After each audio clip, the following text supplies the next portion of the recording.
नमस्कार दोस्तों, कैसे हैं आप सब लोग। आई होप सो आप सब लोग स्वस्थ होंगे और मस्त होंगे। तो आज मैं हाजिर हुआ हूं आप लोगों के सामने एक एयर कंडीशनिंग का वेरी इंपॉर्टेंट टॉपिक, जहां से न्यूमेरिकल पूछा जाता है। बोला सर न्यूमेरिकल पूछते ही दैट मींस हम लोगों को दिक्कत होने लगती है। अब भाई वेरी सिंपल न्यूमेरिकल है, मजा आ जाएगा। इस तरीके से बताऊंगा तो वीडियो में एंड तक बने रहना, और वीडियो में एंड तक बने रहना क्योंकि भाई टॉपिक तो समझाऊंगा ही समझाऊंगा, एक बढ़िया सा न्यूमेरिकल भी तुम्हारे लिए लेकर आया हूं। लेकर ऑब्जेक्टिव आया हूं, कन्वेंशनल नहीं लेकर आया हूं, लेकिन एक ऑब्जेक्टिव से ही दैट मींस आप लोगों को वो जो ब्रह्मास्त्र मैं देने वाला हूं वो आप लोगों को मिल जाएगा, सो दैट कभी भी न्यूमेरिकल से डरना नहीं होगा। वो हम बाद में करेंगे, पहले हम लोग इसके पीछे का लॉजिक समझते हैं कि ये क्या है, कंस क्या चीज है क्या नहीं है। तो सबसे पहले हमारे पास आता है, तो that means there is a bypass factor of heating and cooling coil.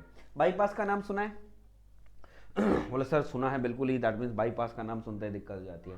तो बाईपास बेसिकली हार्ट सर्जरी में होता है। जब हमारी जो वेन्स होती हैं वो ब्लॉकेज हो जाती है, दैट मींस वेन्स जब ब्लॉक होती है तो क्या करते हैं, वो वहां से उनको काट के बाईपास कर देते हैं कि भाई वहां से उसको काटा, उन्होंने उसको एक साथ जोड़ दिया, वहां से जाने को नहीं होते, तो उसको बोलते हैं बाईपास सर्जरी। यहां पर भी ऐसा ही कुछ होता है। ठीक है, मैं एक एग्जांपल लेकर दैट मीन चलता हूं। ये दोनों का मैं बताऊंगा, एक बार हम लोग हीटिंग का भी करेंगे, एक बार हम लोग कूलिंग का भी करेंगे। दोनों के हम फॉर्मूला लिखेंगे, सिंपल है, सेम चीज है, वही की दिक्कत की बात नहीं है उसके अंदर। तो हम लोग सबसे पहले एक बार कूलिंग का ले लेते हैं, सो दैट हम लोगों को प्रॉब्लम नहीं आएगी। तो जैसे मैं बोल देता हूं कि बेटा दिस इज माय कूलिंग, ये हम लोग बोल देते हैं कि this is my cooling coil, this is my cooling coil, और ये मेरी क्या हो जाएगी, that means there is a heating coil. This is my heating coil. Cooling coil का मतलब आप लोगों ने देख रहा होगा, ये जो कॉइल है this is the cooling, that means cooling का मतलब इस कॉइल के अंदर दैट मींस क्या कर रहा है, आपका रेफ्रिजरेंट फ्लो कर रहा है। क्या फ्लो कर रहा है भैया? रेफ्रिजरेंट फ्लो कर रहा है। ठीक है, शॉर्ट में लिख देता हूं, रेफ्रिजरेंट फ्लो कर रहा है। और जब हीटिंग कॉइल है तो यहां पर हम लोग कह देते हैं that means there is a steam और high pressure high temperature vapour हम लोग बोल देते हैं। That means there is a steam और वेपर हम लोग कह देते हैं कि यहां पर सप्लाई हम लोग कर रहे हैं। दैट्स व्हाई इसको हीटिंग कॉइल बोला जाता है, इसको कूलिंग कॉइल बोला जाता है। क्लियर है? अब हम देखते हैं, दैट मीन हम लोग बेसिकली जैसे कूलिंग कॉइल से समझेंगे हम लोग, हीटिंग कॉइल सेम वैसा ही होगा। हीटिंग कूलिंग कॉइल का मतलब दैट मींस बेसिकली क्या है, आप लोग एसी यूज करते हैं, एसी के अंदर रेफ्रिजरेंट फ्लो करता रहता है। एसी क्या करता है, सराउंडिंग से एयर लेता है, सराउंडिंग से एयर लेता है और आपको एक कूल एयर सप्लाई करता है। क्लियर है? तो सर वहां पर रेफ्रिजरेंट है, रेफ्रिजरेंट वहां पर जो कॉइल्स हैं उनके अंदर घूमता रहता है, तो वो क्या हो जाएंगे, कूलिंग कॉइल हो जाएंगी। तो मैं बोलता हूं सपोज हम लोग मान लेते हैं एग्जांपल के तौर पर कि सर ये मेरा जो टेम्परेचर है, हमने बोला इट इज T3, जिसका टेम्परेचर है व्हाट, बोला sir it is 15 degree Celsius. मैं सिंपल सी आपको बात बता रहा हूं, मैं चाहता तो मैं लिख कर लेके आ सकता था, बहुत बड़ी बात, ये होता है वो होता है। मैं सिंपल वर्ड में आप लोगों को चीजें समझाना चाहता हूं, एग्जांपल आप अपने मुंह से बोलोगे। ठीक है, हम मान लेते हैं suppose that mean there is a T1, हमने बोला that mean there is a T1। T1 क्या है, T1 टेम्परेचर जो है वो क्या है, आपकी एटमॉस्फेरिक एयर, और हम लोग बोल देते हैं एटमॉस्फेरिक एयर के अंदर जो टेम्परेचर है उसको हम बोल रहे हैं it is the DBT temperature. हम लोग बोलते हैं हमारी जो एटमॉस्फेरिक एयर है उसका टेम्परेचर है 40 डिग्री सेल्सियस। ठीक है, T1 जो है वो एटमॉस्फेरिक एयर है, एयर का टेम्परेचर है DBT टेम्परेचर। DBT टेम्परेचर जो आपका कितना है, इट इज 40 डिग्री सेल्सियस, और जो रेफ्रिजरेंट है उसका टेम्परेचर है 15 डिग्री सेल्सियस। एग्जांपल मैंने आप लोगों को बोल दिया। और जो ये T2 है, T2 जो है ये वो क्या है, that means there is a exit temperature, exit temperature है जो आपको हवा लग रही है वो टेम्परेचर है।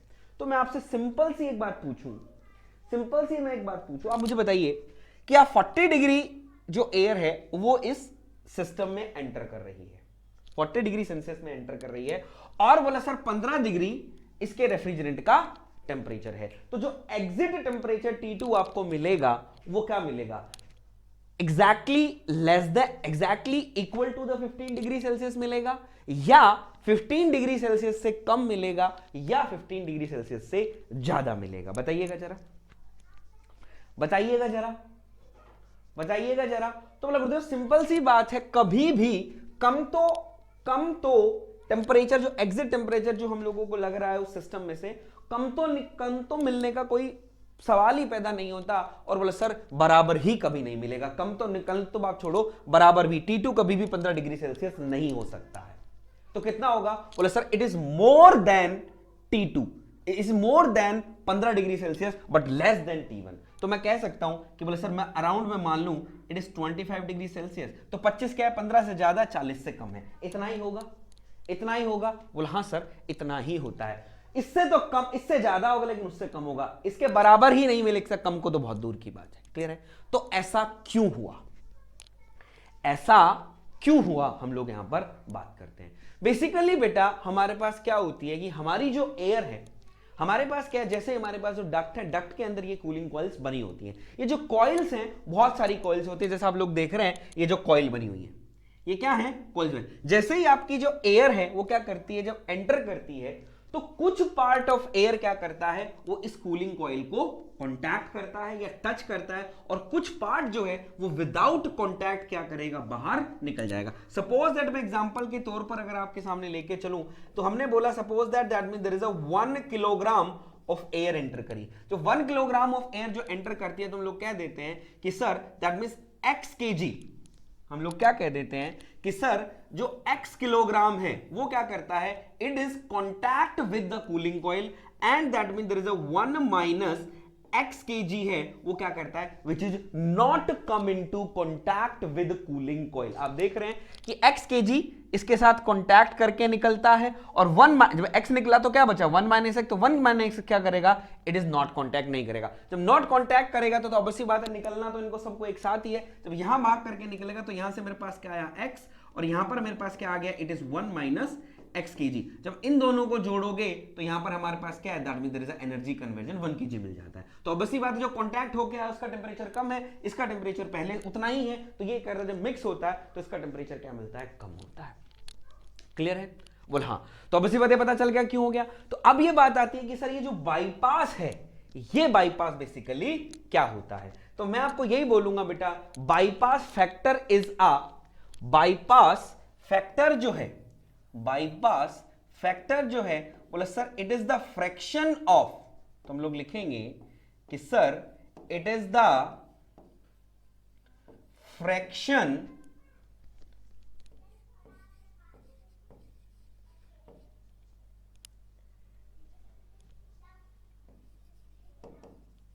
फ्रैक्शन ऑफ इनलेट एयर, याद रखिएगा, it is the fraction of inlet air which is not, sorry इसको हम लोग इस तरीके से दिखाते हैं, एक मिनट रुकिएगा, क्योंकि यहां पर हमको x से डिनोट करते हैं इसको कई बार, वेट करो, इसको हम यहां इधर दिखाएंगे, कई बुक्स में इसको x से डिनोट किया हुआ है, सो दैट हम इसको भी x से ही दिखाएंगे। ठीक है, तो हम लोग क्या कह देंगे, ये आपका x kg, सॉरी, और ये आ जाएगा 1 माइनस x kg। ठीक है, तो x kg बेसिकली क्या है, बाईपास फैक्टर है आपका। ठीक है, तो हम लोग क्या कह देंगे, it is the fraction of inlet air which is not come into contact, not come into contact with coil, हम चाहे वो हीटिंग कॉइल हो, contact with coil, either cooling coil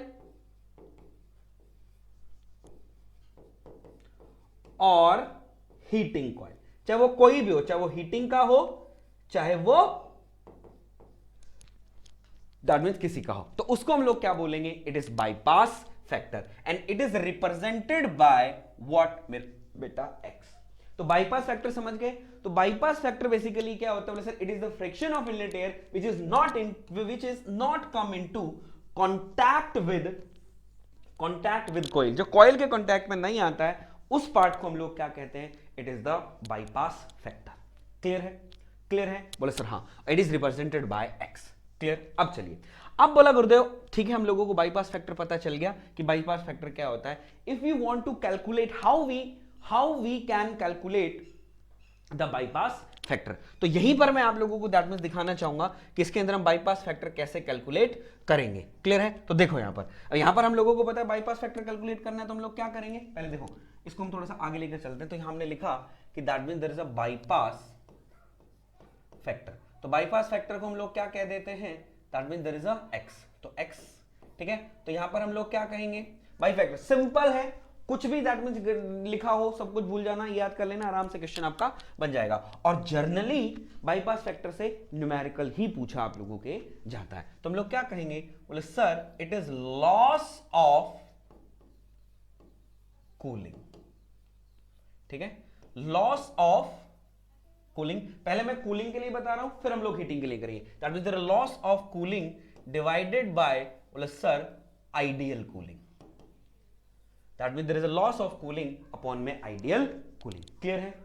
clear है? बोले सर हाँ. ठीक है, तो आपको क्या करना, बाईपास फैक्टर आप देखेंगे लॉस ऑफ कूलिंग कितना है और आइडियल कूलिंग कितना है. कैसे? अब सुनो मेरी बात. लॉस ऑफ कूलिंग देखो, 40 डिग्री टेम्परेचर हम लोग बोल रहे हैं कि सर एंटर कर रहा था. होना कितना चाहिए था भाई, वो टच करेगा, होना एक आइडियली हम माने कि सर टच होना चाहिए तो 15 डिग्री सेल्सियस होना चाहिए था, लेकिन हुआ कितना, 25 डिग्री. हुआ कितना, बोले सर 25 डिग्री. तो मैं कहना चाहूंगा लॉस हो गया आप लोगों का, लॉस हो गया आप लोगों का, बोलिए हाँ या ना. लॉस हो गया आप लोगों का, बोला सर बिल्कुल हमारा यहां पर लॉस हो गया. और दैट मींस आइडियल जो कूलिंग कितनी होनी चाहिए थी, बोला सर 40 और 15. तो मैं कहना चाहता हूं लॉस कितना हुआ, लॉस कितना हुआ, तो मैं कह सकता हूं T2 माइनस T3. मैं कह सकता हूं लॉस कितना हुआ, सर 15 होना चाहिए थे लेकिन 25 हुआ, तो लॉस तो इतना ही हुआ ना, लॉस इतना ही हुआ ना. तो लॉस हम लोग देखेंगे, तो लॉस मेरे पास क्या हो गया, लॉस ऑफ कूलिंग हम लोग कह देंगे T2 माइनस T3. और T3 किसका टेम्परेचर है, बोला सर कॉइल का टेम्परेचर है. ठीक है, अब आ जाओ इधर. आइडियल कूलिंग कितनी हो सकती थी, सर 40-15 जा सकता था, 40-15 जा सकता था, यही था. तो हम लोग क्या कह देंगे, बोले सर T1 माइनस T3. बोलिए हाँ या ना. भाई लॉस 15 होना चाहिए था, 25 हुआ, लेकिन ये इतना लॉस हो गया. हो कितनी चाहिए थी, इतनी. आइडियल कूलिंग इतनी हो सकती थी, लेकिन इतनी पॉसिबल नहीं है. तो हम लोग क्या लिख देंगे, बोले sir it is T1 minus T3. तो ये बेसिकली बेटा आप लोगों का क्या आ गया भैया मेरे ये बेसिकली बेटा आपका क्या आ गया भाई मेरे, that means there is a bypass factor of cooling coil. Bypass factor of cooling coil. Clear है? गॉट इट मेरा शेरा?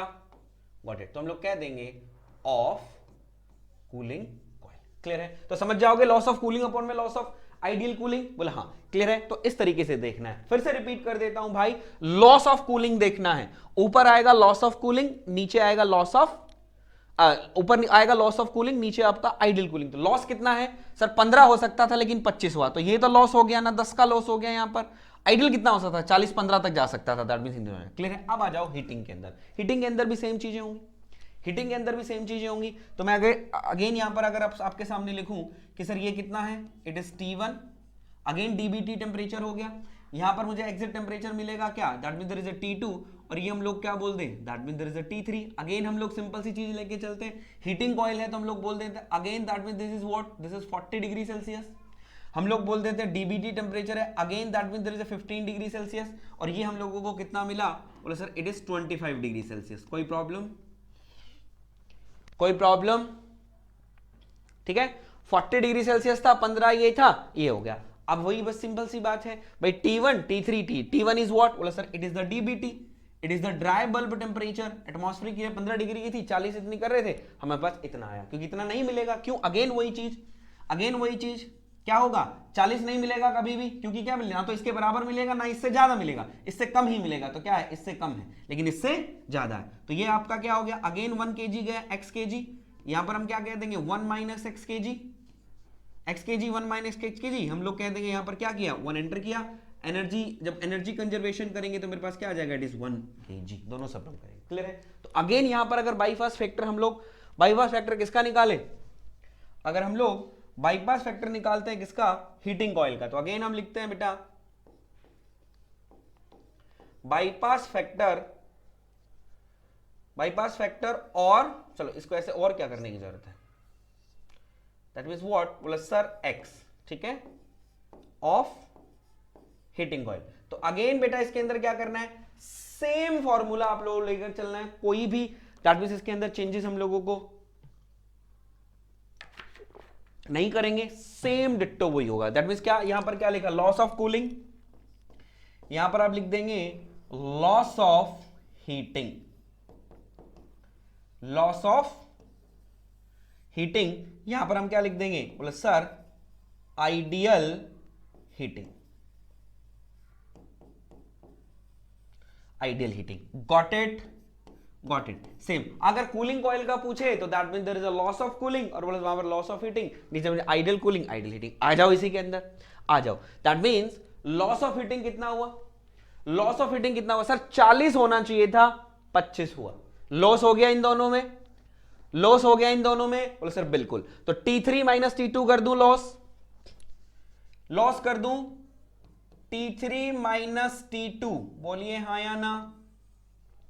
और बोला गुरुदेव यहां पर क्या करूं, आइडियल कितना हो सकता था, 40 जा सकता था, 15, तो क्या हो जाएगा T3 माइनस T1 कर दूं, बोला सर T3 माइनस T1 कर दीजिए। तो ये आपका क्या हो जाएगा, ये आपका क्या हो जाएगा भैया, ये हमारा हो जाएगा व्हाट, बोला sir it is the bypass factor of heating coil. Got it, got it, बोले सर हाँ। तो ये आपके फॉर्मूले हैं जो आप लोगों को यहां पर याद करने हैं, ठीक है।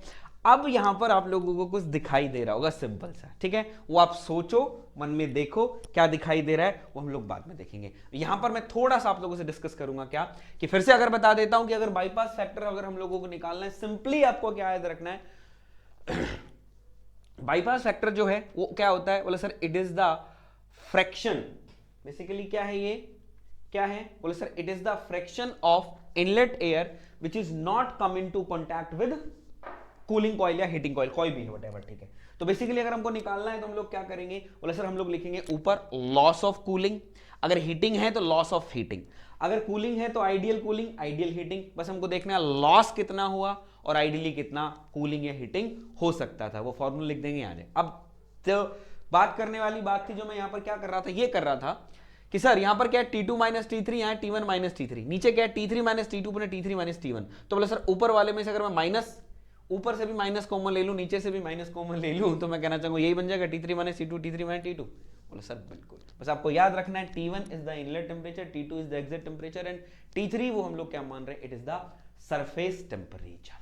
क्लियर है, T1 एंट्री मान लो, इन मान लो, T2 एग्जिट मान लो, T3 कॉइल सरफेस मान लो। क्लियर है, सिंपल है। अब देखो सिर्फ यही फंडा यूज करना, देखो मैं आपको दिखाता हूं, कहते हैं ना कि प्रत्यक्ष को प्रमाण की जरूरत नहीं होती है। अगर मैंने आपने सीखा है, मैं कहना चाहूंगा अभी तक जिसने भी बाईपास फैक्टर का देखा तक भी नहीं होगा, अभी तक बाईपास फैक्टर देखा तक भी नहीं होगा उसने, वो भी दैट मींस अभी न्यूमेरिकल निकाल सकता है। लेकिन अगर उसने अच्छे से अंडरस्टैंड किया होगा कि सर ने बाईपास फैक्टर क्या बताया और इसको कैसे कैलकुलेट कर सकते हैं, मैं कह रहा हूं सिंपल आराम से उस चीज को वो उड़ा देगा। देखें, चलो देखते हैं, करना, ट्राई करना, मैं कह रहा हूं मजा आएगा। पहले एक बार इसको पढ़ो, उसके बाद क्योंकि मैं इसको थोड़ा सा छोटा करूंगा क्योंकि मुझे यहां पर पूरा आपको समझाना है, पढ़ना इसको, पहले क्वेश्चन को पढ़ो, फिर दैट मीन्स आप लोग आगे बढ़ना।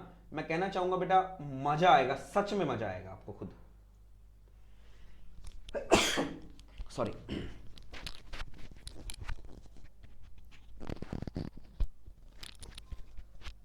सच में आपको खुद मजा आएगा। देखो क्या कह रहा है, air at 25 degree Celsius DBT, okay right, at 80 degree RH, DBT का मतलब ड्राई बल्ब टेम्परेचर, आरएच का मतलब रिलेटिव ह्यूमिडिटी, ठीक है, passed over a cooling coil whose surface temperature is 10 degree Celsius, ठीक है, okay, which is below DPT, DPT का मतलब होता है dew point temperature, right, of the air. If the air temperature coming out of the cooling coil is 15 degree Celsius, 15 degree Celsius, then the bypass factor of the cooling coil is what?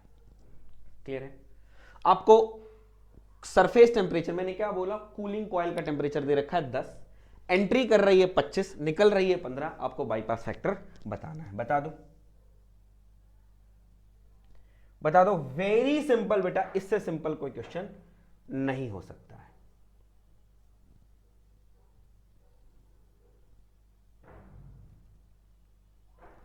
इससे simple कोई question नहीं हो सकता है, इससे ज्यादा मैं करूं, सिंपल है, करोगे ट्राई एक बार, सॉरी एक बार स्क्रीनशॉट ले लो, एक बार पॉज करो वीडियो को, फिर देख करेगा। चलो मैं करता हूं। यहां पर हम लोग ले रहे हैं सॉल्यूशन, ठीक है, आ जाओ। मैंने क्या बोला, x is equals to x और बाई पास फैक्टर, x और बाई पास फैक्टर, x और बाई, मैंने क्या बोला, फॉलोइंग है, तो बोला सर लॉस ऑफ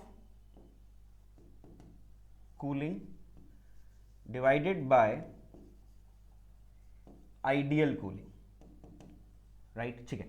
अब ये तो आपको पता है, बोला सर यहां से थोड़ी सी दिक्कत हो जाती है, सिंपल सा एक डायग्राम बनाना सीख लो। कैसे, क्या करो, ऐसे बनाओ, एक यहां पर आपने कूलिंग कॉइल बना ली, यहां आप लोग इंटर ले रहे हो, यहां पर एग्जिट। मैंने क्या बोला था, T1 is entry, T2 is exit and T3 is the coil temperature. Coil temperature लिख दो 10 डिग्री सेल्सियस। T2 आपका कितना, T1 कितना हो रहा है, 25 एंटर कर रहा है, निकल कितना रहा है, 15 निकल रहा है, यही है, यही हो रहा है, बोला ऐसा छोटा सा डायग्राम बना लो, शॉर्टकट, बिल्कुल सिंपल। कॉइल टेम्परेचर 10 हो गया, T1 25 हो गया, 15 हो गया। आपको क्या करना, लॉस कितना हुआ,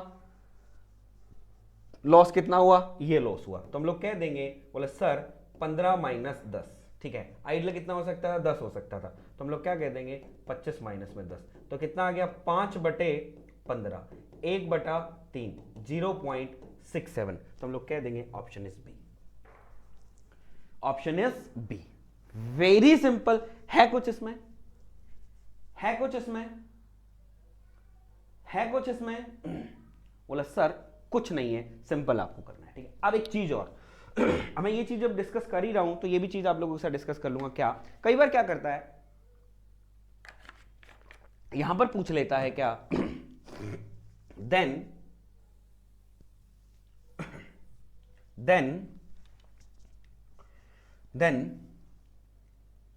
then what is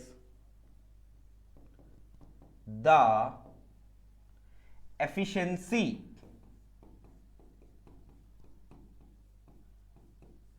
of cooling coil, efficiency of cooling coil। भाई ये जो कूलिंग कॉइल है इसकी एफिशिएंसी क्या है, इसकी एफिशिएंसी क्या होगी। तो बेसिकली बेटा आप मुझे बताओ, बाईपास फैक्टर जो है आपका, इट इज गुड और बैड, ये आपके लिए गुड है या बैड है, गुड है या बैड है। बोला सर ये तो मेरे लिए bad bad bad bad bad bad bad है। बोला सर हाँ, तो आप क्या चाहोगे, क्योंकि ऑब्वियसली बात है ये तो वो पार्ट है ना जो कॉन्टैक्ट में नहीं आ रहा है, तो मैं क्या चाहूंगा, always we are reduce decreasing the bypass factor, हमेशा हम डिक्रीज करेंगे बाईपास फैक्टर को, तो जितना ज्यादा बाईपास फैक्टर को उतनी ही दैट मींस मेरी कॉइल की एफिशिएंसी कम होगी। बोलिए हाँ या ना, बोल हाँ। तो बेसिकली अगर हमसे कोई पूछता है the efficiency of cooling coil या whatever efficiency of the coil, तो आप क्या करेंगे, it is 1 minus BPF, bypass factor. तो याद रखिएगा अगर वो कॉइल एफिशिएंसी पूछ लेता है तो आप बाईपास फैक्टर निकालेंगे, बाईपास फैक्टर निकाल के, अब बाईपास फैक्टर निकालेंगे, बाईपास फैक्टर निकाल के उसमें से 1 में से सब्ट्रैक्ट करेंगे तो वो क्या आ जाएगी, उस कूलिंग कॉइल की एफिशिएंसी आ जाएगी कि वो उतनी एफिशिएंट है, वो उतनी एफिशिएंट है, ये आपको देखना है। तो हमेशा वी आर ऑलवेज, क्योंकि ऑब्वियसली बात है क्या है, ये गलत है, तो वी आर दैट मींस हमेशा हम क्या करेंगे, we are try to decrease the bypass factor, ठीक है। तो हमेशा क्या करते हैं, वी आर ट्राई टू, ठीक है, तो हम लोग क्या करते हैं, we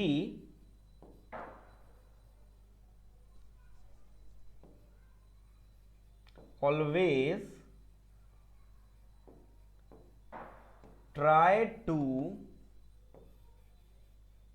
decrease बाईपास फैक्टर, ठीक है, so that the coil efficiency मिले। क्योंकि ऑब्वियसली बात है रेफ्रिजरेंट भी फ्लो करता जा रहा है, दैट मींस आपको कूलिंग भी नहीं मिल रही है, तो वो तो गलत बात है ना। तो हमेशा क्या करते हैं, हम इसको डिक्रीज करने की कोशिश करते हैं। तो अगर वो कॉइल एफिशिएंसी पूछ लेता है तो हमको सिंपली क्या करना है, बीपीए बाईपास फैक्टर निकालना है। बाईपास फैक्टर आप कैसे निकालोगे, इस फॉर्मूले से निकालोगे, इस फॉर्मूले से निकाल के 1 में से सब्ट्रैक्ट कर दोगे तो वो आपकी क्या आ जाएगी, कॉइल एफिशिएंसी आ जाएगी। जैसे इसने बोला what is the coil efficiency, तो हमारे पास बाईपास फैक्टर कितना आया, इट इज 1.67, तो 1.67। तो अगर मैं कॉइल एफिशिएंसी निकालना चाहूंगा तो मेरे पास क्या हो जाएगी, क्या हो जाएगी, बोले sir it is 1 minus BPF। तो हम लोग क्या कह देंगे, इट इज 1 माइनस 0.67, तो क्या हो गया, इट इज 0.33।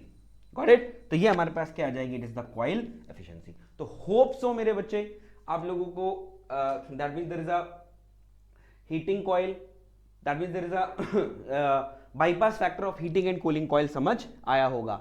कैसे करना है, क्या होता है, कैसे न्यूमेरिकल है, वेरी सिंपल है। तो वीडियो अगर अच्छा लगा हो तो लाइक जरूर कीजिएगा, और पहली बार अगर चैनल देख रहे हैं तो चैनल को सब्सक्राइब जरूर